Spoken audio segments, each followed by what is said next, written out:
हे hi everyone. मैं आदित्य हूँ। मैं पहले यूपीएससी और बीपीएससी की तैयारी करता था और मुझे पॉलिटी एज ए सब्जेक्ट बहुत टफ लगता था, क्योंकि उसको जब भी मैं पढ़ता था हमेशा उसको रिटेन करना बहुत मुश्किल हुआ करता था।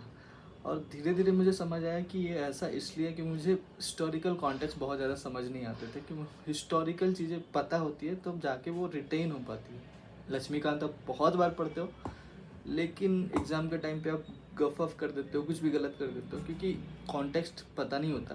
तो कुछ ना कुछ ऊपर नीचे हो जाएगा और आपको कुछ ना कुछ गलत चीज़ें हो जाएगी। पॉलिटी में तो ऐसा होता है, जनरली मैं ऐसा फील किया हूँ। सो इट्स वेरी इंपॉर्टेंट कि आप बेसिक समझो, बेसिक कॉन्टेक्स्ट समझो कि कहाँ से वो आया है। तो you can not got into the loop कि आप गलत कम करोगे। बेसिकली ऐसा ज़्यादा होगा कि आप गलती कम करोगे। आपको ये पता होगा कि वो उसका बेसिक क्या है, जेनेसिस क्या है, then it's easy, it become easy to retain also.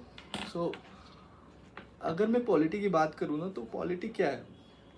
It's it is a polity is nothing but how the power is distributed in the various organs of the system, or various organ of the system बोल सकते हो, and who can exercise how much power on whom.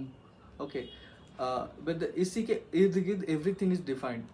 Executive, judiciary and many of the things. Judiciary, executive and legislation.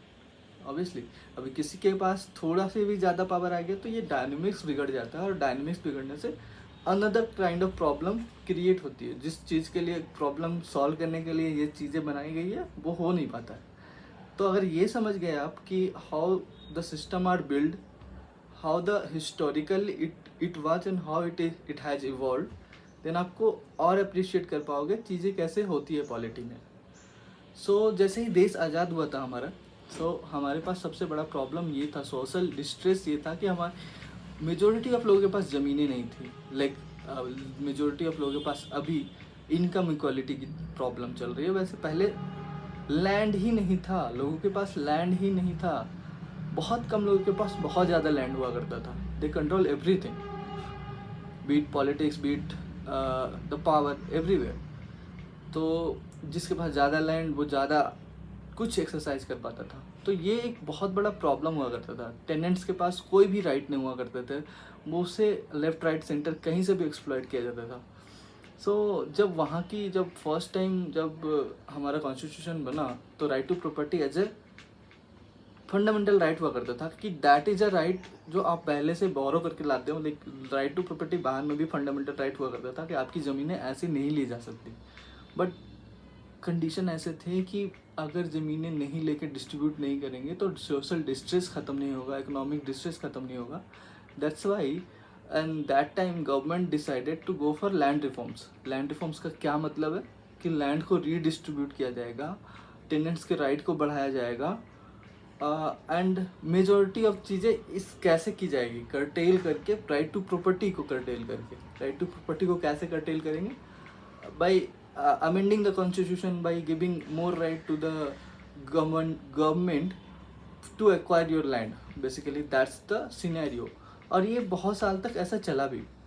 कहीं से भी आपकी ज़मीन ले जा सकती थी किसी भी नाम पे, सोशल इकोनॉमिक रिफॉर्म्स के नाम पे या किसी डेवलपमेंट के नाम पे वो ज़मीनें ली जा सकती थी। हालांकि ज़मीनें अभी भी ली जाती हैं for economic, for any other purpose. Like government को लगता है कि इंफ्रास्ट्रक्चर बनाना है, रोड बनाना है, तो आपकी ज़मीनें ली जा सकती है।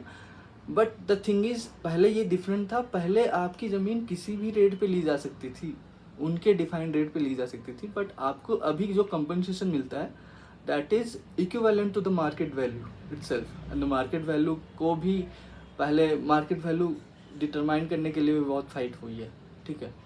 So that's the case. तो स्टार्टिंग में क्या हो रहा था कि हमें जितने भी प्रॉपर्टी राइट्स थे उसको कर्टेल किया गया। 31A31B जो कॉन्स्टिट्यूशन में डाला गया, उसको 9th शेड्यूल में डाला ताकि जुडिशियल रिव्यू ना किया जा सके, कोई कोर्ट ना जा पाए, ठीक है। तो जब कोर्ट नहीं जाएंगे तो आपकी ज़मीनें ली जा सकती थी ईजिली, और उस पर आप कुछ कर नहीं सकते थे। ऐसा बहुत दिन तक चलता रहा। बट सर्टेनली जब पावर ज़्यादा एक्यूमुलेट हो जाती है तो दूसरे काइंड ऑफ प्रॉब्लम आ जाती है। तो अभी एक केशवानंद भारती करके केरला में एक संत थे।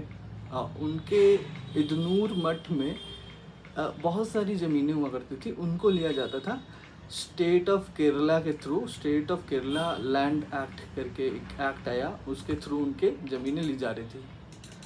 ओके, अब उनकी ज़मीनें तो ली जा रही थी, so they have challenged, first of all many of them have challenge, but इन्होंने जो चैलेंज किया कोर्ट में ये किया कि you do not have every right to amend the constitution. आप कुछ भी अमेंड नहीं कर सकते हो। 368 के थ्रू जो भी अमेंडमेंट होता है, सब कुछ अमेंडमेंट पहले गवर्नमेंट कर सकती थी without thinking about anything, but right to property as a fundamental right होने के कारण उसको सर्टेनली उसको डाइल्यूट किया गया, फिर उसको इसमें 9th शेड्यूल में डाला गया प्रॉपर्टी राइट्स को। एंड देन उसके बाद केशवानंद भारती केस स्टार्ट हुआ। जब वो स्टार्ट हुआ तो आई थिंक 68 डेज वो केस डिस्कस किया गया। आई थिंक इंडियन कॉन्स्टिट्यूशन के हिस्ट्री में वो सबसे लंबा चलने वाला केस रहा होगा, मतलब सबसे लंबा नहीं तो, बट डिस्कशन बहुत लंबा चला। 13 पीपल वर देयर, 7-6 से ये वर्डिक्ट आया कि यस यू आर राइट कि constitution can not be amended completely by government. Anything cannot be amended. You can certainly amend the constitution, but not the basic structure of the constitution itself. Basic structure like separation of power, fundamental rights. Okay, that's came from the Kesavananda Bharati case.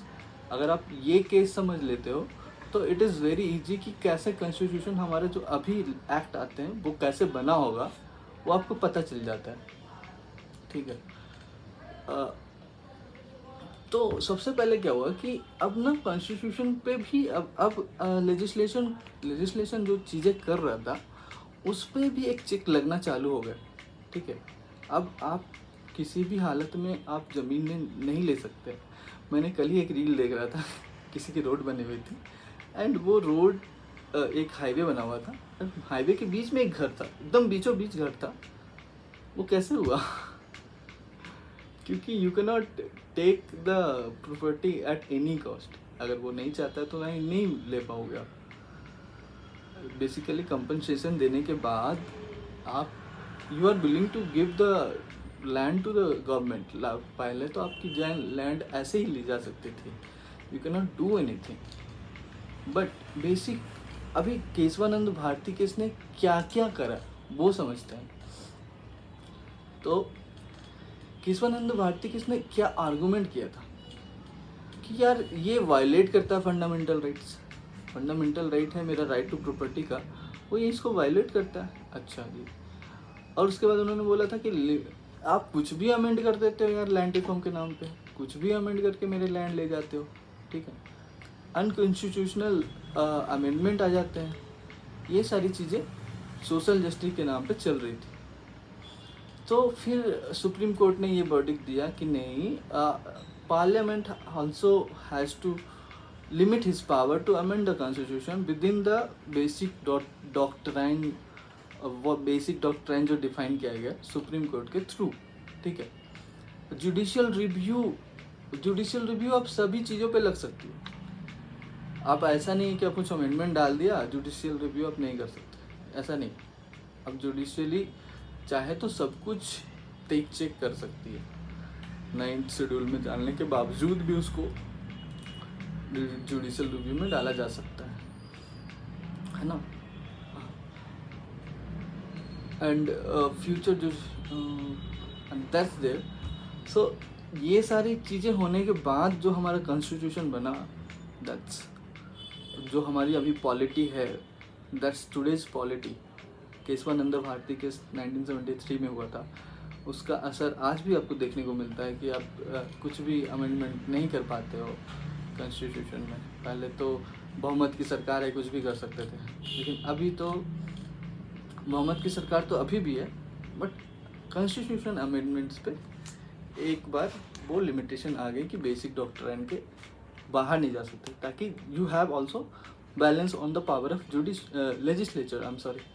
Legislature पे भी एक check बना रहे। I hope this makes sense for you guys. You understand the basic of any political article, कैसे वो आया। वैसे तो है बहुत लेंदी चीज़ें, बहुत चीज़ पढ़नी पड़ती है, याद करनी पड़ती है, बट ये सारी चीज़, छोटी छोटी चीज़ें अगर आप ध्यान रखोगे तो it's easy to just recall for very long time. Okay, thank you so much guys.